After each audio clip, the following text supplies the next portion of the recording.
जिस तरीके से हमने देखा, एक ड्रीम रैली देखने को मिली तमाम पावर शेयरों में, इस पूरी तेजी को आप कैसे देखते हैं, कैसे इसको एनालिसिस करते हैं? मुनीष जी धन्यवाद। और सुदीप सर आपका भी बहुत बहुत धन्यवाद। Meeting after long time. देखिए पावर के बारे में हमेशा ये बोलता रहा हूँ मैं कि India is a power hungry country. और जिस प्रकार की ग्रोथ रेट हमारी है 7-7.5% पे, यदि हमें ग्रो करना है, सारे सेक्टर्स को ग्रो करना है, इंडस्ट्री को ग्रो करना है, तो बिजली की आवश्यकता तो है ही।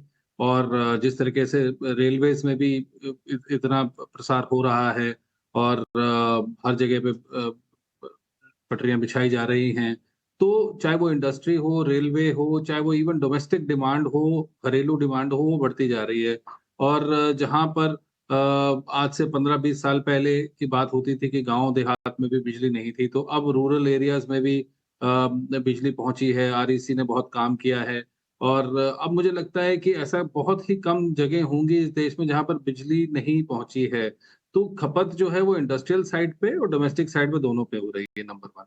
नंबर 2, बहुत सारी जो पहले जो चोरियां होती थी, मैं पहले डोमेस्टिक साइड की बात करता हूँ, तो स्मार्ट मीटरिंग, इवन इंडस्ट्री में भी चोरी होती थी, तो स्मार्ट सिस्टम के बाद वो सब बंद हो गई हैं। पहले क्या होता था, मर्चेंट पावर को स्टेट गवर्नमेंट्स पैसा नहीं देती थी, तो अब सेंटर में जो एक सरकार है, उसकी वजह से, मतलब जो जो स्टेट्स में भी, बहुत सारे स्टेट्स में बीजेपी की सरकार है, तो ये डिस्कनेक्ट है वो खत्म होता जा रहा है। बहुत सारी कंपनीज बर्बाद इसलिए हुई क्योंकि मर्चेंट ने उसको सरकार को पावर तो दे दी, मगर सरकार ने पैसा वापस नहीं किया, तो वो डिस्कनेक्ट खत्म होता जा रहा है। तो बैलेंस शीट पे पैसा आ रहा है, जब बैलेंस शीट पे पैसा आता है तो कंपनियों का विस्तार होता है और बेहतरी होती है। मुझे लगता है कि काफी अंडरवैल्यूड थी कंपनीज, पावर ग्रिड जैसी। और प्राइवेट क्षेत्र में भी हम बात करें, टाटा पावर, तो टाटा पावर भी अपने आप में ही बैकवर्ड और फॉरवर्ड इंटीग्रेटेड कंपनी है। तो मेरे अंदाजे से जिस प्रकार से विस्तार हुआ पावर का, ये मैं बात कर रहा हूँ, जो रिन्यूएबल एनर्जी नहीं है उसकी बात कर रहा हूँ। दूसरी चीज, अब रिन्यूएबल साइड पे भी हम बात करें तो इवन एनटीपीसी जैसे प्लेयर्स जो थे, जो पहले थर्मल पावर बनाते थे, वो रिन्यूएबल एनर्जी की तरफ उन्होंने अपना रुख किया। और क्योंकि एनर्जी की रिक्वायरमेंट है, पहले क्या होता था कि कोई भी रिन्यूएबल एनर्जी का जो पावर परचेज एग्रीमेंट था, वो ₹6, ₹7, ₹8 पे होता था। मगर अब वो गिर के ₹1.80, ₹2 पे पावर परचेज एग्रीमेंट्स हो रहे हैं। तो बिजली की जो बनाने की जो कॉस्ट है वो भी नीचे आई है, प्राइवेट प्लेयर्स भी आगे आए हैं। और हमने देखा पिछले कुछ सालों में अदानी पावर जैसे प्लेयर्स भी काफ़ी बढ़-चढ़ के आगे आए, उनको कोल लिंकेज मिली।